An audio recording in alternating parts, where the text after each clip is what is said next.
Terpuji nama Tuhan, Bapak Ibu Saudara. Kami menyapa saudara sekalian yang ada di rumah-rumah, semuanya selamat hari Minggu dan shalom Bapak Ibu anak-anak muda, shalom. Kita bersuka cita ada di hari Sabat, kita boleh sama-sama meninggikan nama Tuhan. Kita percaya saat nama Tuhan ditinggikan, segala perkara Tuhan selesaikan bagi saudara dan saya, amin. Yang percaya mari kasih tepuk tangan yang meriah buat Tuhan Yesus Bapak Ibu, haleluya. Kita siapkan hati kita untuk mulai ibadah kita. Bersatu dalam doa Bapak Ibu Saudara. Bapak yang baik, terima kasih Tuhan, kami bersyukur ada di hari Sabat. Tuhan memilih setiap kami, Tuhan menyuruh kami untuk boleh datang mendekat kepadamu. Dan kami tahu semua karena anugerah Tuhan yang masih melimpah dalam hidup kami. Bila kiranya hari ini Tuhan berkenan untuk setiap kami yang boleh beribadah bersama-sama. Kami percaya Tuhan Yesus, saat kami menaikkan pujian-pujian kami Tuhan, Kau disenangkan. Dan saat Tuhan disenangkan, Tuhan Yesus boleh terus mengubahkan hidup kami. Terima kasih Bapa kami yang baik. Kami mulai ibadah kami saat ini dari awal pertengahan hingga akhir. Dan di dalam nama Yesus Kau yang bersuka cita memulai ibadah ini. Sama-sama kita katakan amin, haleluya. Kita percaya hari-hari ini gerakan Roh Allah sedang terjadi atas bangsa-bangsa, amin. Yang percaya kasih tepuk tangan yang meriah buat Tuhan Yesus. Sorakan haleluya. Sama-sama tepuk tangan Bapak Ibu.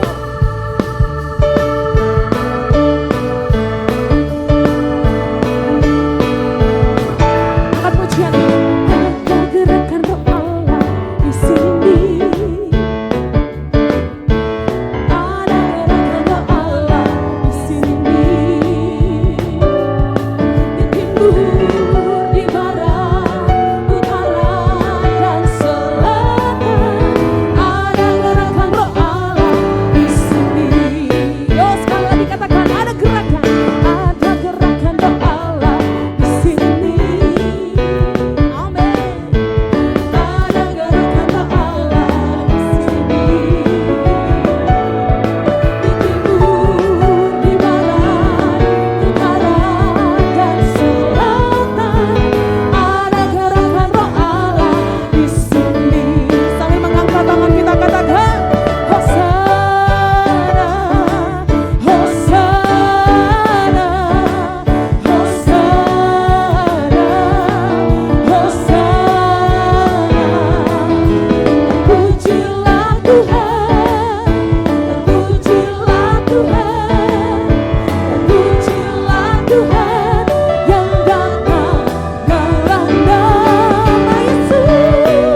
Saudara, saat ini kita akan mendengarkan Voice of Pentecost melalui multimedia. Kami ucapkan selamat mendengarkan Bapak Ibu. Tuhan Yesus memberkati.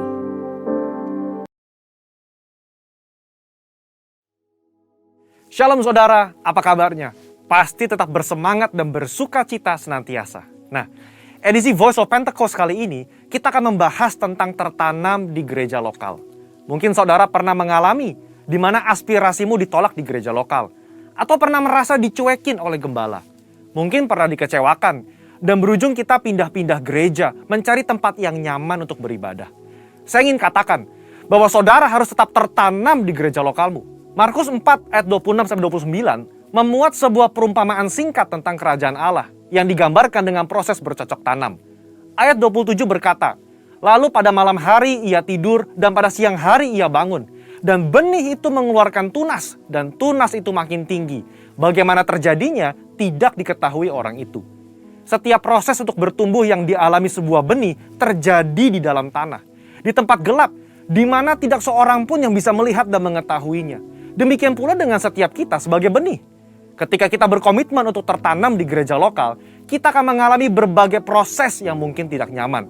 Dan setiap proses tersebut tidak dapat dilihat oleh orang lain. Sayangnya, banyak orang yang menyerah ketika melewati proses krusial ini. Banyak yang tergoda untuk melihat rumput tetangga yang selalu terlihat lebih hijau dibandingkan rumput di rumah sendiri. Ingat, yang terlihat oleh mata kita hanyalah hasil akhirnya yang sudah tampak baik. Sementara yang tidak kita lihat adalah proses yang juga dialami oleh rumput tetangga ketika baru disemai dan masih di dalam tanah.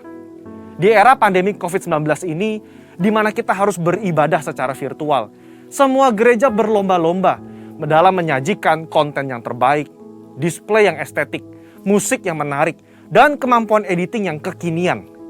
Dalam sebuah survei yang dilakukan oleh Barna Research pada bulan Juli 2020 mengenai kehadiran jemaat lintas generasi dalam ibadah virtual di masa pandemi, 40% dari generasi baby boomer memutuskan untuk tetap tertanam di gereja lokal, 31% dari generasi X, dan hanya 30% dari generasi milenial yang tertanam di gereja. Padahal, benih yang terus-menerus dipindah media tanamnya akan membutuhkan waktu untuk beradaptasi di tanah yang baru. Dan tak jarang, benih itu akan mati dan tidak dapat berbuah lagi. Yohanes 15 ayat 2 menuliskan, "Setiap ranting padaku yang tidak berbuah, dipotongnya. Dan setiap ranting yang berbuah, dibersihkannya, supaya ia lebih banyak berbuah." Tuhan menginginkan pertumbuhan dari sebuah benih dan agar benih tersebut dapat berbuah lebat kelak. Tentu saja, hal ini tidak dapat terjadi jika benih tersebut kerap dipindah-pindahkan. Jika kita tidak tertanam di gereja lokal, maka kita tidak dapat mengalami pertumbuhan yang sempurna. Bahkan tanpa kita sadari, kita bisa mengalami kematian rohani. Kita tidak dapat menikmati buah yang seharusnya dapat kita hasilkan apabila kita tertanam di gereja lokal. Lalu, apa hal-hal yang dapat terus mendorong kita untuk tetap tertanam di gereja lokal? Yang pertama, mengubah perspektif kita. Sekali lagi, ketika sebuah benih ditanam, ia diletakkan di dalam tanah yang gelap dan tak terlihat. Di situasi seperti inilah, perspektif kita harus dirubah.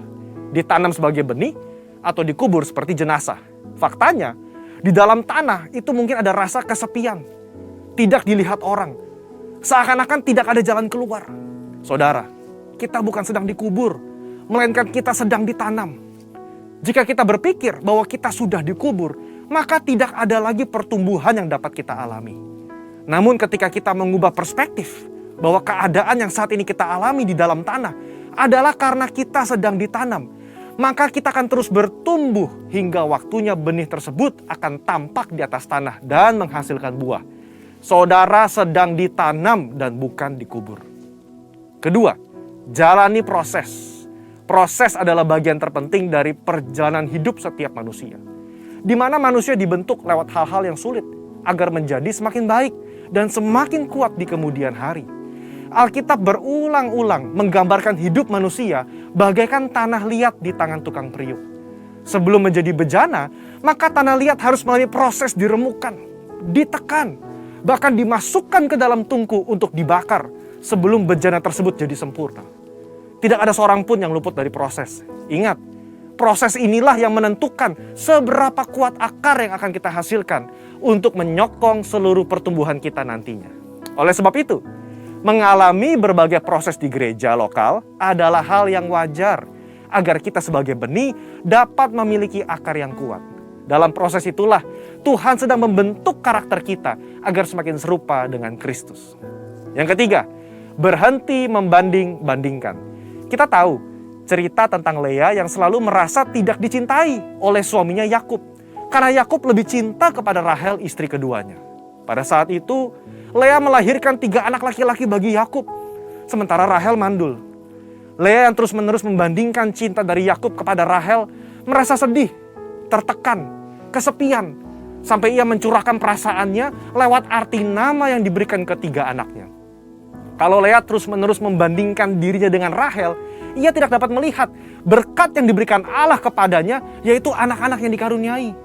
Sama seperti kisah Lea, ketika kita sibuk membanding-bandingkan, kita tidak bisa melihat berkat yang telah Allah sediakan. Dalam konteks ini, ketika kita terus membanding-bandingkan gereja lokal kita, pemimpin kita, rekan sepelayanan kita dengan gereja orang lain, kita tidak dapat melihat berkat dan tujuan yang telah Allah tetapkan ketika ia menempatkan kita di gereja lokal kita saat ini. Keputusan yang paling tepat bagi sebuah benih adalah untuk tetap tertanam di mana ia ditempatkan. Sebagai benih yang ditanam di gereja lokal, mari ubah perspektif kita bahwa kita sedang ditanam dan bukan dikubur. Jalani proses dengan ucapan syukur dan berhenti membanding-bandingkan. Maka pada waktunya kita akan bertumbuh dan berbuah lebat, sehingga buah tersebut dapat kita nikmati dan juga dinikmati oleh orang lain. Untuk penjelasan lebih lengkapnya dari tim teologi kami, silakan buka link yang ada di atas atau scan QR Code yang tersedia. Tuhan Yesus memberkati.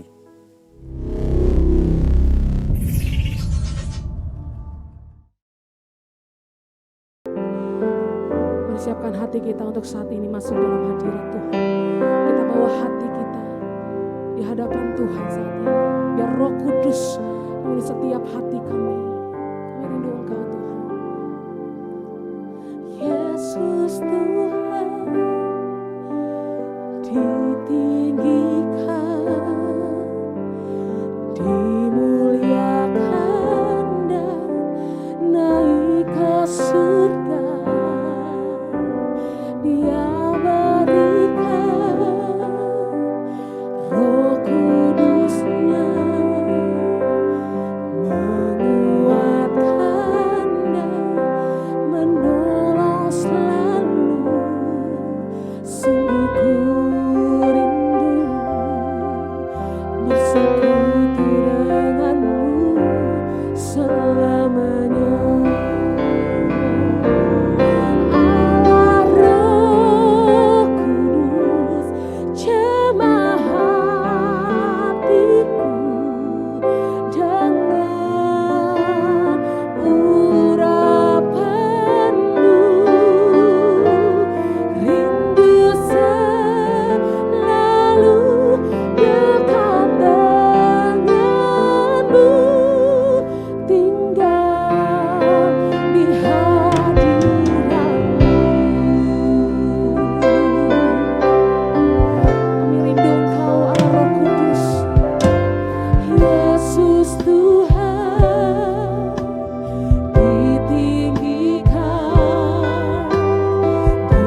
Curahkanlah kuasa-Mu Tuhan, mukjizat terjadi di tempat ini. Curahkanlah kuasa-Mu Tuhan, mukjizat terjadi sekarang ini. Curahkanlah ya Tuhan, curahkanlah kuasa-Mu Tuhan, mukjizat terjadi di tempat ini. Curahkanlah kuasa-Mu Tuhan, mukjizat terjadi sekarang ini. Kita angkat tangan kita di hadapan Tuhan dan katakan, curahkanlah kuasa-Mu Tuhan, mukjizat-Mu Tuhan. Kami terima saat ini Tuhan, curahkanlah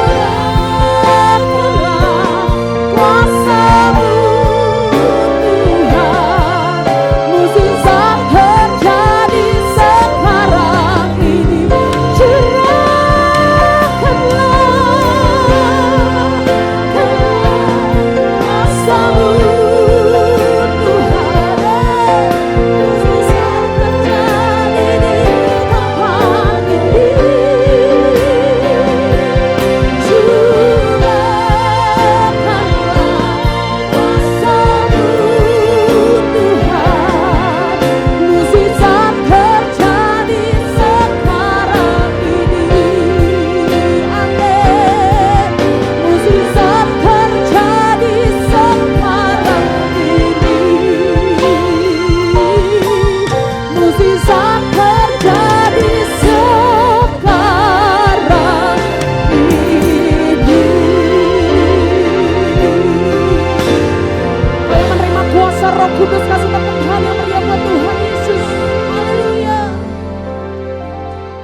Baik Bapak Ibu Saudara, puji nama Tuhan, saatnya kita akan mendeklarasikan arti Pentakosta yang ketiga bersama-sama.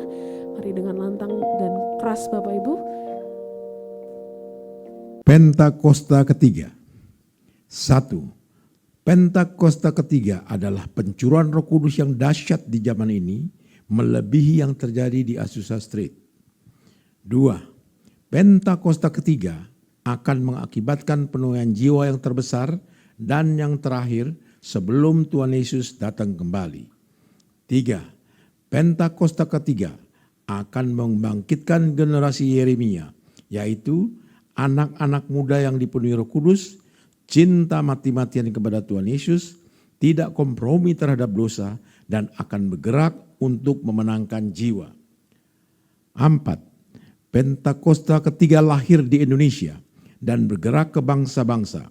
Gerakan ini dari timur ke barat dan akan kembali ke Yerusalem. 5. Pentakosta ketiga akan memberikan kuasa untuk menyelesaikan amanat agung, dan setelah itu Tuhan Yesus datang kembali. Shalom, Bapak Ibu Saudara Jemaat GB Golden Fatmawati. Sebelum kita mendengarkan kebenaran firman Allah, mari kita berdoa terlebih dahulu. Bapa di sorga, ini kami anak-anak-Mu, kami datang kepadamu, kami rindu mendengarkan firman-Mu. Berbicaralah kepada kami, rapi hamba-Mu dan semua kami yang mendengarkan.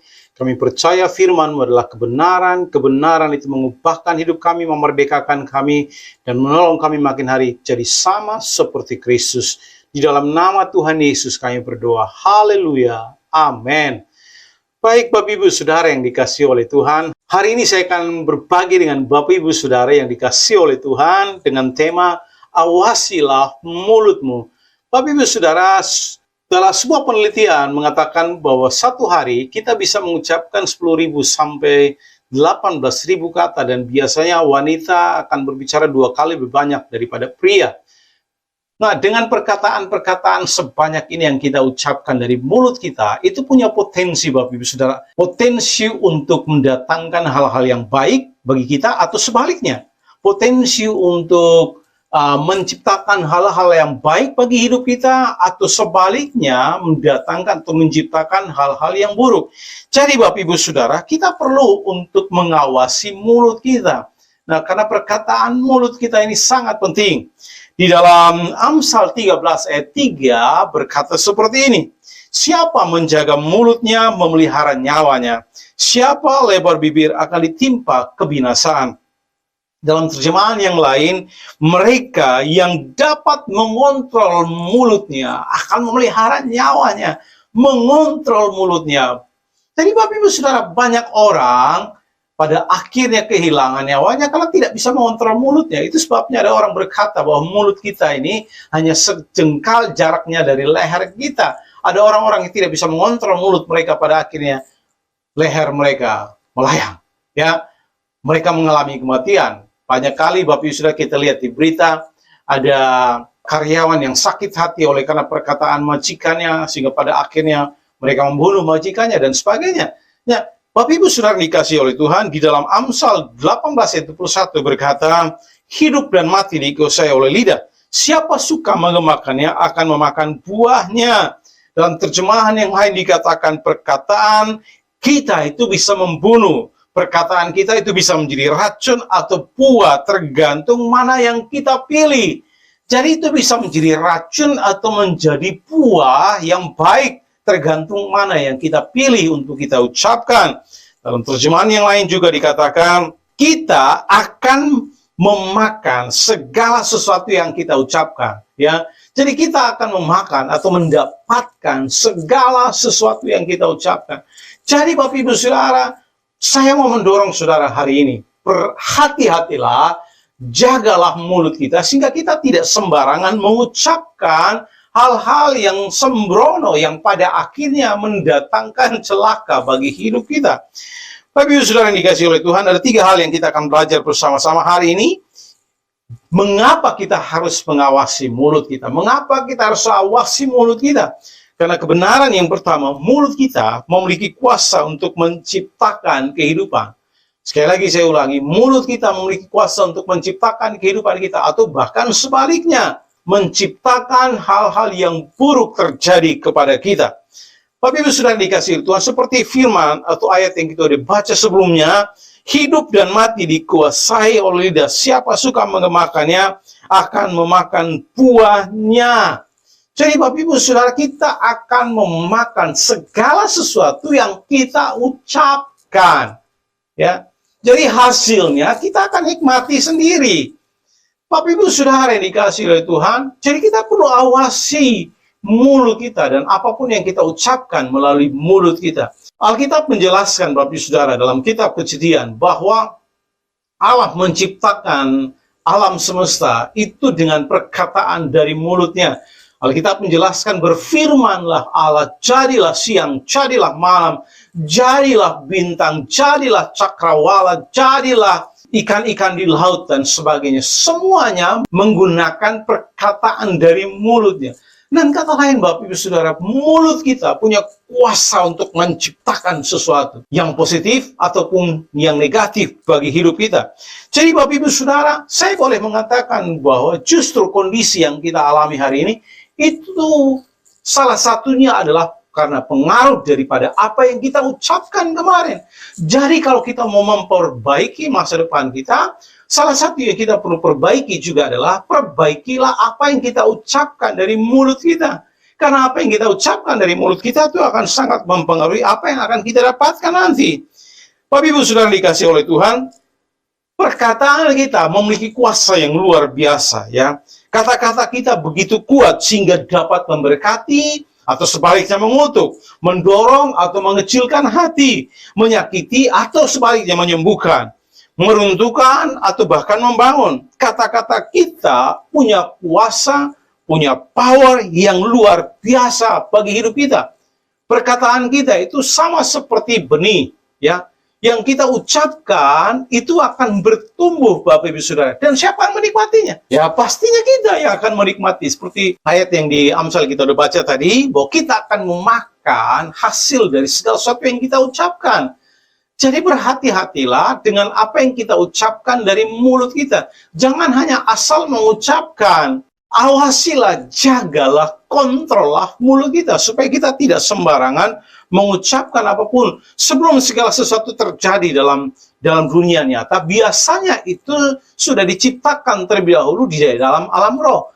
Sehingga pada waktu kita mengucapkan sesuatu dari mulut kita, Bapak Ibu Saudara, itu di atmosfer roh itu sudah diciptakan. Sehingga pada akhirnya kita akan menikmatinya. Jadi jangan marah sama siapapun pada waktu kita menikmati hal-hal yang buruk terjadi kepada kita. Karena memang mungkin, karena itu yang kita ucapkan tiap hari dalam hidup kita. Hari ini saya mendorong Bapak Ibu Saudara, tolong jangan pernah mengatakan, ya, jangan pernah mengatakan bahwa saya ini bukan orang tua yang baik, saya bukan anak yang baik, saya tidak lebih baik dari dirinya, saya jelek, saya miskin, saya mungkin tidak pernah mendapatkan pekerjaan yang baik, sulit dipromosikan, anak-anak saya susah diatur, keras kepala, mereka bodoh dan sebagainya, anak setan, bapak menyesal, ibu menyesal punya anak model seperti kamu tidak seperti anak-anak yang lain. Bapak Ibu Saudara, tolong jaga mulut kita, awasi mulut kita, kontrol mulut kita. Bapak Ibu, itu yang akan kita nikmati, ya. Pada akhirnya kita mendapati anak-anak kita nakal, susah diatur. Mengapa? Karena kita mengucapkannya tiap hari bagi mereka. Sehingga jangan heran, kita memakan hasil daripada apa yang kita ucapkan. Banyak kali Bapak Ibu Saudara, seperti pernikahan, ya. Kadangkala kita lupa bahwa setiap hari, kadangkala kita pada waktu melalui masa-masa yang sulit dalam pernikahan, ada suami atau istri berkata, oh lebih baik cerai saja, saya menyesal menikah dengan kamu, kamu tidak punya apa-apa, kamu tidak bisa apa-apa, kamu tidak bisa membahagiakan saya, kamu tidak bisa mencukupkan apa yang saya inginkan, dan sebagainya. Nah, sehingga pada akhirnya tiap hari, setiap kali bertengkar, ucapannya adalah cerai, cerai, cerai, dan sebagainya.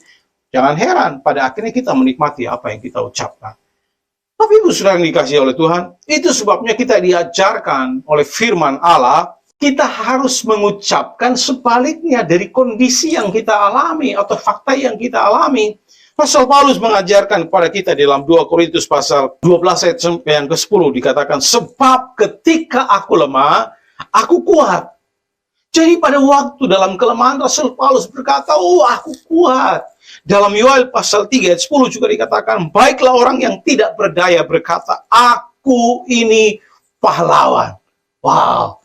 Bapak Ibu Saudara yang dikasihi oleh Tuhan, dengan kata lain, tidak peduli apapun situasi kondisi saudara, mari perkatakan firman Tuhan. Sekalipun kondisi saudara mungkin dalam kekurangan, perkatakan, oh aku dicukupkan, Allahku mencukupkan segala keperluanku menurut kekayaan dan kemuliaan dalam Kristus Yesus. Perhatikan, Alkitab tidak mencatat bahwa Allah mencukupkan segala keperluan kita menurut ukuran kekayaan dompet kita, ukuran kekayaan tabungan di rekening kita, ukuran kekayaan investasi kita, jumlah harta kita, dan sebagainya. Tapi Alkitab mencatat menurut ukuran kekayaan kemuliaan dalam Kristus Yesus. Kenapa? Karena ukuran itu jumlahnya tidak terbatas. Jadi mari, apapun situasi kondisi yang sudah alami, mari perkatakan firman Allah. Jangan ucapkan sesuai dengan kondisinya. Karena kita hidup bukan berdasarkan fakta, kita hidup berdasarkan kebenaran firman Allah. Yang sakit mari katakan, oleh bilur-bilurnya saya disembuhkan. Aku mendeklarasikan kesehatan, aku deklarasikan kesembuhan terjadi di atas hidupku, di atas rumah tanggaku dalam nama Yesus. Mari perkatakan hal-hal yang sebaliknya. Katakan, saya diberkati, saya sehat, saya kuat, saya sukses, saya berharga, saya berbakat, saya memiliki masa depan yang cerah. Ini akan jadi tahun yang luar biasa bagi saya. Sekalipun dunia mengalami kekacauan, mengalami resesi, tekanan, Tapi aku mendeklarasikan ini tahun yang menjadi tahun luar biasa bagi hidup saya. Aku memberkati hidupku, masa depanku. Bapak Ibu Saudara, mungkin saudara tidak berada dalam situasi yang tidak saudara inginkan hari ini. Tetapi jangan bicarakan masalah itu. Jangan bicarakan fakta daripada kondisi yang saudara alami. Bicarakanlah solusinya. Bicarakanlah firman Tuhan. Jangan berbicara tentang fakta atau kondisi saudara hari ini. Tapi berbicaralah firman Allah untuk masalah atas situasi saudara. Kita diajarkan Bapak Ibu Saudara mulai ucapkan perkataan-perkataan firman Tuhan. Nah Bapak Ibu Saudara dikasih oleh Tuhan, di Kepulauan Solomon, Pasifik ya, ada sebuah kebiasaan dari orang-orang di sana, di mana pada waktu mereka menemukan sebuah pohon besar, kemudian susah ditebang, mereka akan melakukan sebuah ritual yang khusus. Ya, ritual ini seperti ini. Jadi mereka akan datang kepada pohon tersebut, pohon yang besar itu yang akan mereka tebang. Kemudian selama 40 hari mereka akan mengucapkan kata-kata hinaan, cemooh, kata-kata kutukan, makian terhadap pohon tersebut. Bahkan orang-orang yang badannya besar akan naik ke atas pohon tersebut dan mereka akan mengucapkan kata-kata hinaan, kata-kata kutukan terhadap pohon tersebut terus-menerus selama 40 hari. Dan apa yang terjadi? Pohon tersebut kemudian menjadi kering dan mati dan mudah ditebang. Jadi Bapak Ibu Saudara-saudara perhatikan, pohon aja mati oleh karena perkataan. Itu sebabnya mari awasi mulut kita, karena perkataan kita menciptakan kehidupan kita, atau sebaliknya bisa menciptakan kehancuran bagi hidup kita. Jadi awasilah perkataan dari mulut kita. Jangan sembarang mengucapkan sesuatu yang tidak mendatangkan manfaat buat kita. Kebenaran yang kedua, mengapa kita perlu mengawasi mulut kita? Karena mulut kita adalah nabi kita, Bapak Ibu Saudara. Mulut kita adalah nabi kita. Nah, biasanya nabi, salah satu yang dilakukan oleh nabi adalah mereka mendengarkan firman dari Allah, pesan dari Allah yang disampaikan kepada umat Allah tentang apa yang akan terjadi di masa depan atau di hari esok. Nah, Bapak Ibu Saudara, kita adalah nabi bagi diri kita sendiri. Ada satu kali ada seorang bertanya pertanyaan yang guyon seperti ini, ya. Dia bertanya seperti ini, mengapa mulut ada di depan dan bukan di belakang? Ya, banyak orang menjawab, ya memang sudah diciptakan seperti itu oleh Tuhan. Ya, tapi ini pertanyaan, sekali lagi, ini pertanyaan guyonan. Dia kemudian menjawab seperti ini. Mulut kita kenapa ada di depan dan bukan di belakang? Supaya pada waktu kita mengucapkan sesuatu, maka kita akan maju menggenapinya. Pada waktu kita mengucapkan sesuatu, kita akan maju untuk menggenapinya. Jadi Bapak Ibu Saudara, berhati-hatilah dengan apa yang kita ucapkan dari mulut kita. Mulut kita itu punya kuasa untuk menentukan masa depan kita. Kadang-kadang ya kita lupa bahwa apa yang kita ucapkan hari kemarin, kita dapatkan hari ini. Dan apa yang kita ucapkan hari ini melalui mulut kita, kita akan dapatkan di hari esok nanti. Yakobus menjelaskan, penulis kitab Yakobus menjelaskan bahwa lidah kita itu sama seperti kemudi. Kemudi itu kan mengarahkan sebuah kapal untuk tujuan, pergi kemana, arahkan kemana tujuannya. Nah, mulut kita sama Bapak Ibu Saudara, akan mengarahkan kita. Apa yang kita ucapkan akan membawa kita kepada tujuan, kemana kita akan pergi, apa yang akan kita dapatkan. Itu sebabnya berhati-hatilah dengan mulut kita, awasilah mulut kita. Jangan sembarang mengucapkan apa yang kita mau ucapkan tanpa harus mengontrol mulut kita. Nah, mulut kita itu mempengaruhi mujizat kita, mulut kita mempengaruhi pelayanan kita, mulut kita mempengaruhi pernikahan kita, mulut kita mempengaruhi destiny kita. Ya, rahasianya ada pada mulut kita.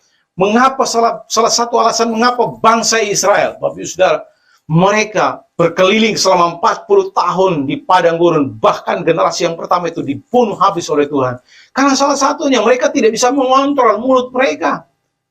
Mereka pakai mulut mereka untuk mengucapkan kata-kata pemberontakan, kata-kata pengeluhan, menggerutu setiap hari. Mereka tidak bersyukur. Sehingga pada akhirnya Tuhan marah dan membunuh generasi pertama di padang gurun. Bapak Ibu Saudara, oleh karena mereka tidak bisa mengontrol mulut mereka. Nah, saudara yang dikasihi oleh Tuhan, itu sebabnya kita perlu belajar untuk mengawasi atau mengontrol mulut kita. Salah satu kisah yang menarik dalam Yosua pasal 6 ayat yang ke-10, Bapak Ibu Saudara, kalau sudah perhatikan ya, Tuhan memerintahkan kepada Yosua untuk berbicara, untuk menyampaikan kepada bangsa Israel, kelilingi tembok Yeriko selama 6 hari lamanya, dan pada waktu mengelilingi tembok itu jangan bicara sepatah kata pun, ya, diam saja, tenang saja, muter saja. Nah, mungkin mereka selama 6 hari itu pasti mereka harus berusaha untuk menjaga mulut mereka, jangan terpancing untuk mengucapkan sesuatu. Mungkin mereka mengeluh, waduh, ini strategi perang model apa ini, siasat perang model apa ini, hanya putar-putar keliling-keliling tembok itu, kita diketawain, kita dibully, diejek-ejek oleh pasukan Yeriko misalnya. Mereka melihat kita muter-muter kayak orang bodoh. Nah, mereka bisa saja mungkin melakukan itu, tapi Alkitab mencatat mereka diperintahkan untuk mengontrol mulut mereka supaya tidak mengucapkan sepatah kata pun. Di dalam Yosua pasal 6 ayat 10, kalau sudah perhatikan, janganlah bersorak dan janganlah perdengarkan suaramu, sepatah kata pun jangan keluar dari mulutmu, sampai pada hari aku mengatakan kepadamu, bersoraklah, maka kamu harus bersorak. Jadi mereka harus tahan, Bapak Ibu Saudara, ya. Tahan untuk tidak tergoda untuk mengucapkan sesuatu dari mulut mereka selama 6 hari. Waktu mereka putar-putar itu, diam saja, ya. Jangan terpancing untuk mengucapkan sesuatu, pengeluhan atau apapun. Kemudian di ayat 16, Yosua memerintahkan kepada mereka. Lalu pada ketujuh kalinya ketika para imam meniup sangkakala, berkatalah Yosua kepada bangsa itu, bersoraklah sebab Tuhan telah menyerahkan kota ini kepadamu. Bapak Ibu Saudara, pada hari yang ketujuh, mereka harus memutari tembok Yeriko 7 kali. Dan pada waktu sangkakala dibunyikan, mereka diperintahkan untuk berteriak dengan keras, dengan suara yang nyaring. Mereka diperintahkan untuk membuka mulut mereka, yang selama 6 hari mereka diperintahkan untuk mengontrolnya. Tidak boleh membuka, tidak boleh mengucapkan satu kata pun. Pada hari yang ketujuh mereka diperintahkan untuk membuka dan berteriak dengan suara yang keras. Tapi saudara, apa yang terjadi? Mujizat Tuhan terjadi, terobosan terjadi. Tembok Yeriko yang begitu kokoh, yang begitu kuat, pada akhirnya dirobohkan dengan siasat perang yang mungkin bodoh bagi orang-orang Yeriko yang hanya muter-muter aja. Tetapi kita punya Tuhan yang luar biasa, yang punya cara-cara yang ajaib untuk menolong setiap anak-anaknya. Kuncinya adalah salah satunya tadi, belajar mengontrol mulut kita. Jadi Bapak Ibu Saudara, pada waktu saudara ada masalah, ada persoalan, kelilingi masalahmu dan kontrol mulutmu untuk tidak mengucapkan sesuatu yang negatif. Tunggu saat yang tepat, berseru, berteriak kepada Tuhan, berseru kepada Allah, taklukkan setiap masalah, persoalan, tembok-tembok persoalan saudara, tembok-tembok mungkin kekurangan, kemiskinan, kesulitan, sakit, penyakit saudara. Belajar untuk kontrol mulut kita. Kita diperintahkan untuk tidak membicarakan masalah tersebut, ya, membicarakan tembok persoalan itu, ya. Tetapi kita diperintahkan untuk kontrol mulut kita dan berseru di saat yang tepat. Haleluya. Bapak Ibu Saudara yang dikasihi oleh Tuhan, itu sebabnya dengarkan ini baik-baik. Di dalam mulut kita ada mujizat, ada kemenangan, ada terobosan. Jadi Bapak Ibu Saudara, jagalah, awasilah mulut kita, ya. Awasilah mulut kita. Yosua katakan pada mereka, hei, jangan katakan apapun, kelilingi saja. Tapi jangan katakan bahwa masalahmu terlalu besar, masalahmu terlalu sulit. Saudara, Allah sudah tahu itu. Berjalanlah dengan tenang. Dan pada waktu yang tepat, Tuhan akan menunjukkan kuasanya bagi kita. Kemenangan, terobosan ada pada mulut kita. Itu sebabnya Bapak Ibu Saudara, awasilah mulut kita. Ya, supaya kita tidak terpancing untuk mengucapkan kata-kata yang negatif. Karena mulut kita adalah nabi kita. Ya, apa yang kita ucapkan itu yang akan kita dapatkan di kemudian hari. Kita akan maju untuk menggenapinya. Jangan heran Bapak Ibu Saudara, pada waktu kita berkata anak kita bodoh, anak kita tidak pintar, ini memang sudah nasib saya, ya, saya miskin, saya tidak bisa berhasil, saya gagal, usaha saya sulit dan sebagainya. Jangan heran, itu yang akan kita dapatkan. Saya mendorong Bapak Ibu Saudara, apapun situasi kondisi saudara hari ini, perkatakanlah kebenaran firman Tuhan. Ucapkanlah kebenaran firman Allah, bahwa kemenangan ada pada saudara. Tuhan punya cara-cara yang luar biasa untuk menolong saudara. Tidak peduli apapun situasi kondisi yang sedang terjadi dalam hidup saudara hari ini. Mungkin banyak orang usahanya sulit. Banyak orang mungkin sedang mengalami kesulitan dengan usaha, dengan bisnisnya. Tetapi saya percaya Bapak Ibu Saudara, anak-anak yang percaya kepada Tuhan, pada waktu mereka memperkatakan firman Allah, firman itu tidak akan pernah kembali dengan sia-sia. Oh, haleluya. Itu sebabnya Bapak Ibu Saudara, mari awasi mulut kita. Karena perkataan mulut kita punya kuasa yang luar biasa, menciptakan kehidupan dan juga menjadi nabi, di mana waktu kita mengucapkan, kita akan mendapatkannya.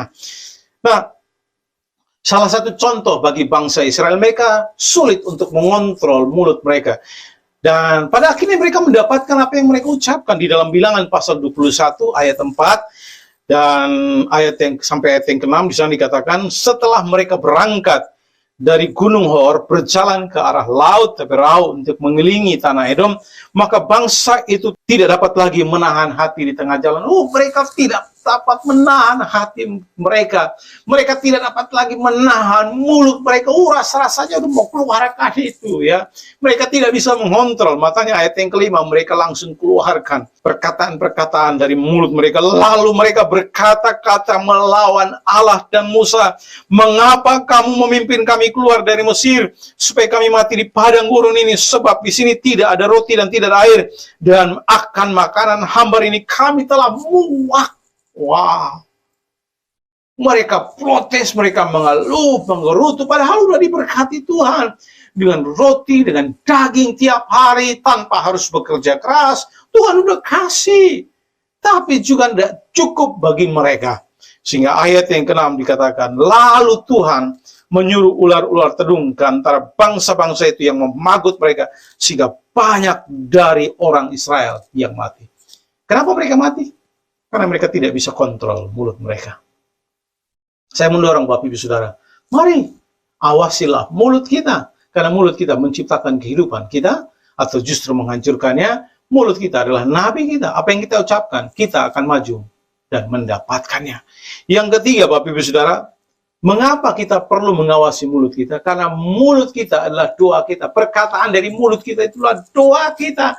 Apa yang kita ucapkan Tuhan mendengar. Sekalipun saudara di dalam kamar tidak ada yang tahu, tetapi apa yang saudara ucapkan didengar oleh Tuhan. Ya, di dalam Bilangan pasal 14 ayat 27 28 di sana dikatakan ayat 27, berapa lama lagi umat yang jahat ini akan bersungut-sungut kepadaku? Perhatikan kalimat selanjutnya, segala sesuatu, perhatikan, segala sesuatu yang disungut-sungutkan orang Israel kepadaku telah kudengar. Wow. Alkitab mencatat segala sesuatu yang diucapkan, yang disungut-sungutkan, pengeluhan mereka, kata-kata yang negatif yang mereka ucapkan, itu Tuhan mendengar. Jadi Bapak Ibu Saudara, kontrol mulut kita. Kenapa saja yang kita ucapkan, yang keluar dari mulut, itu didengar oleh Tuhan. Ya. Dan Tuhan akan melakukan persis seperti apa yang kita ucapkan. Di ayat yang ke-28, di sana dikatakan, katakanlah kepada mereka, demi aku yang hidup, demikianlah firman Tuhan, bahwasanya seperti yang kamu katakan di hadapanku, demikianlah akan kulakukan kepadamu. Bapak Ibu Saudara, Musa mengirimkan 12 pengintai. 2 orang pengintai kembali dengan kabar yang baik, yaitu Kaleb dan Yosua. 10 pengintai kembali dengan kabar yang buruk. Mereka berkata, orang-orang di sana besar seperti raksasa, kami kecil seperti belalang. Kami akan mudah dimakan oleh mereka. Kami tidak mungkin bisa masuk tanah itu. Kami tidak mungkin bisa menaklukkannya. Kami pasti mati. Karena mereka sangat besar seperti raksasa. Dan Tuhan mendengar apa yang diucapkan oleh 10 pengintai ini, meracuni pikiran sebagian besar bangsa Israel waktu itu. Dan mereka percaya kepada apa yang diucapkan oleh 10 pengintai ini. Tapi Kaleb yang Yosua memiliki pemikiran atau respon yang berbeda. Mereka berkata, oh Pak Musa, mari kita maju masuk negeri itu karena Tuhan sudah memberikan negeri itu bagi kita. Mari kita masuk taklukkan negeri itu. Jadi Bapak Ibu Saudara yang dikasihi oleh Tuhan, 10 pengintai ini berkata, oh tidak bisa Pak Musa, kita pasti akan mati. Tuhan dengar apa yang mereka ucapkan. Dan apa yang terjadi, Alkitab catat, Tuhan melakukan persis seperti apa yang mereka ucapkan. Tuhan dengar yang pertama, yang kedua, Tuhan lakukan persis seperti apa yang mereka ucapkan. Nah, apa yang kita ucapkan itu sama seperti doa kita. Jadi berhati-hatilah dengan apa yang kita ucapkan. Kontrollah mulut kita. Ayat 29. Di padang gurun ini, bangkai-bangkaimu akan berhantaran. Yakni semua orang di antara kamu yang dicatat. Semua, perhatikan, semua tanpa terkecuali yang berumur 20 tahun ke atas, karena kamu telah bersungut-sungut kepadaku. Perkataan dari mulut kita itulah doa. Itu adalah undangan. Pada waktu kita mengucapkan suatu, Tuhan mendengar dan Tuhan akan melakukan persis seperti apa yang kita ucapkan. Jadi kalau saudara mengucapkan tiap hari, nasib saya miskin, saya kurang, saya tidak punya masa depan, saya tidak bisa berhasil seperti yang lain. Itu jadi doa saudara. Jangan heran pada akhirnya kita mendapatkannya. Jadi kontrollah mulut kita dalam situasi-situasi sulit, dalam ujian-ujian yang Tuhan izinkan terjadi dalam hidup kita, kontrollah supaya kita tidak terpancing untuk mengucapkan kata-kata yang negatif, kata-kata yang justru menghancurkan hidup kita, menghancurkan keluarga kita, pelayanan kita, dan sebagainya. Kadang-kala Bapak Ibu Saudara, mohon maaf ya, Bapak Ibu yang mungkin melayani sebagai pemimpin kelompok sel, kadang-kala kita berhadapan dengan orang-orang yang sulit, orang-orang yang susah diatur, orang-orang yang tukang gosip, yang mulutnya tidak bisa dikontrol, orang-orang yang menyusahkan kadang-kala. Tapi jaga perkataan kita, jangan kemudian kita mengucapkan mungkin tidak di depan mereka, tapi kita di kamar, kita menggerutu dan berkata, aduh Tuhan, aduh orang-orang ini kok susah diatur, keras kepala. Saya sudah berkorban bagi mereka, berkorban waktu, uang, tenaga saya, tapi mereka juga tetap seperti ini, menyusahkan saya. Ya, lebih baik saya berhenti aja melayani. Hati-hati Bapak Ibu Saudara, apa yang kita ucapkan Tuhan dengar. Sekalipun mungkin mereka orang-orang yang sulit, tapi kita katakan dengan positif, dengan firman Allah. Oh, firman Tuhan yang ditaburkan tidak akan pernah kembali dengan sia-sia, akan bekerja di dalam hati mereka, akan mengubahkan mereka. Saya tidak punya kuasa untuk mengubahkan hidup mereka. Yang berkuasa untuk mengubahkan hidup mereka adalah Tuhan, firman-Nya. Tugas saya hanya menyampaikan firman, menyampaikan kebenaran. Tugas Allah adalah membuat firman itu bertumbuh, bekerja dalam hati mereka. Roh Kudus akan mengerjakan itu dan merubah hidup mereka. Bapak Ibu Saudara, ya, kalau itu tanggung jawab Tuhan, ya kita serahkan pada Tuhan. Tanggung jawab kita, mari kita lakukan. Jadi, jangan sampai kita tidak bisa mengontrol mulut kita, kemudian kita mengeluh tentang pelayanan, mengeluh tentang orang-orang yang kita layani dan sebagainya. Demikian juga sebagai orang tua, hati-hati jangan sampai kita mengeluh tentang anak-anak kita, ya, tentang menantu kita dan sebagainya. Mari doakan hal-hal yang positif kepada mereka supaya Tuhan mengerjakan hal-hal luar biasa dalam hidup mereka, ya. Nah, Bapak Ibu Saudara yang dikasihi oleh Tuhan, karena begini kita tidak bisa merubah mereka, ya. Kita tidak bisa merubah orang-orang tersebut. Yang bisa kita rubah adalah mulut kita, hati kita, pikiran kita, ya. Ubahlah untuk mengucapkan hal-hal yang positif, hal-hal yang berdasarkan firman Allah. Berpikirlah pikiran-pikiran yang positif berdasarkan firman Allah. Jagalah hati dan pikiran dan mulut kita supaya tetap sinkron dengan firman Tuhan. Bapak Ibu Saudara dikasihi oleh Tuhan, perkataan yang keluar dari mulut kita adalah doa kita. Itu sebabnya mari jaga dengan baik. Kita diajarkan oleh Tuhan Yesus pada waktu kita ada persoalan, ada masalah, ada kesulitan. Di dalam Markus pasal 11 ayat 23 di sana dikatakan, aku berkata kepadamu, sesungguhnya barang siapa berkata kepada gunung ini, beranjaklah dan tercampaklah ke dalam laut, asal tidak bimbang hatinya, tetapi percaya bahwa apa yang dikatakan itu akan terjadi, maka hal itu akan terjadi baginya. Dalam hidup ini kita pasti akan menghadapi gunung-gunung persoalan, gunung-gunung masalah dalam hidup kita. Tapi Yesus mengajar kita pada waktu kita menghadapi gunung-gunung persoalan, jangan membicarakan masalahnya, jangan membicarakan gunung persoalannya, kemudian ketemu temannya, ditanya apa kabar, aduh, susah hidup saya ini, belum bayar uang sekolah anak-anak saya, aduh harga-harga makin naik, pusing, ya belum bayar cicilan ini, belum bayar tagihan ini dan sebagainya, aduh pusing.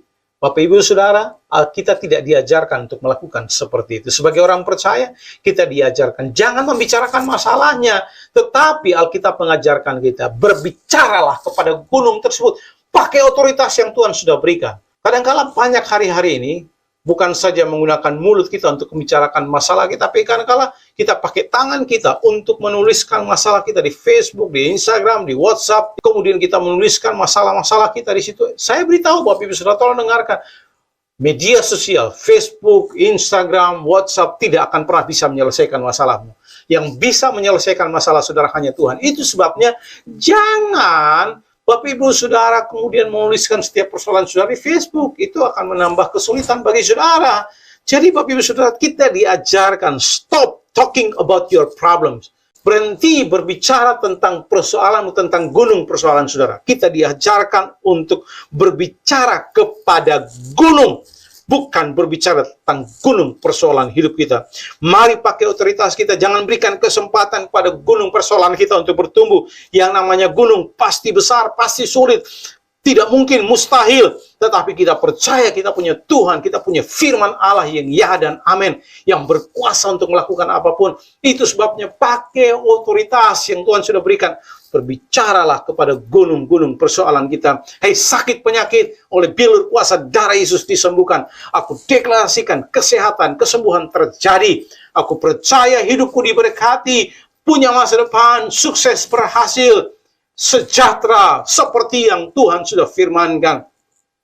Yeremia 29 ayat 11, aku ini mengatur rancangan-rancangan yang ada padaku mengenai kamu, bukan rancangan mendatangkan kecelakaan, tapi memberi harapan dan masa depan yang kilang gemilang. Bapak Ibu Saudara, mari kita pergunakan otoritas yang telah diberikan Tuhan dengan berbicara kepada gunung persoalan kita supaya tunduk takluk, bukan berbicara tentang gunung. Dan hari ini kita belajar Bapak Ibu Saudara, saya mendorong Bapak Ibu Saudara, mari pakai mulut kita, awasi kontrol mulut kita, supaya mulut kita mendatangkan manfaat bagi kita. Tuhan Yesus memberkati Bapak Ibu Saudara, mari kita belajar hari ini, awasi mulut kita, karena mulut kita punya kuasa untuk menciptakan kehidupan, atau sebaliknya mulut kita lah nabi kita, dan perkataan mulut kita lah doa kita. Apa yang kita ucapkan itu didengar oleh Tuhan, dan Tuhan akan melakukan persis seperti apa yang kita ucapkan. Tuhan Yesus memberkati Bapak Ibu Saudara, mari belajar untuk kontrol mulut kita. Sebagai orang tua, sebagai anak-anak, sebagai orang percaya dimanapun saudara berada, mari pakai mulut kita untuk menjadi berkat yang luar biasa. Baik itu bagi diri kita maupun bagi orang-orang di sekitar kita. Tuhan Yesus memberkati Bapak Ibu Saudara. Mari kita berdoa. Bapa di sorga, kami mengucap syukur Tuhan mengingatkan, menegur, menasihati kami kembali untuk mengontrol, menjaga mulut kami, karena mulut kami punya kuasa yang luar biasa menciptakan kehidupan. Mulut kami adalah nabi kami, perkataan mulut kami adalah doa, apa yang kami ucapkan itu dengar oleh Tuhan, dan Tuhan melakukan persis seperti apa yang kami ucapkan. Tuhan, tolong setiap kami anak-anak supaya kami belajar mengontrol mulut kami, supaya mulut kami, perkataan mulut kami ini mendatangkan manfaat bagi hidup kami, bagi pelayanan kami, pekerjaan bisnis kami, bagi orang-orang yang kami kasihi di sekitar kami. Berkati semua kami yang mendengarkan kebenaran firman-Mu ini. Kami mengucap syukur dan berterima kasih untuk firman-Mu. Di dalam nama Tuhan Yesus kami berdoa. Haleluya. Haleluya. Amin. Tuhan Yesus memberkati Bapak Ibu Saudara, tetap semangat dan terus setia kepada Tuhan. Shalom.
Terima kasih Tuhan, terimalah berkat kasih Allah berlimpah-limpah di anaknya Yesus Kristus dan persekutuan indah dengan Roh Kudus mulai hari ini sampai Yesus datang kedua kali menjemput kita di awan permai, bahkan sampai selama-lamanya. Yang percaya sama-sama ucapkan amin.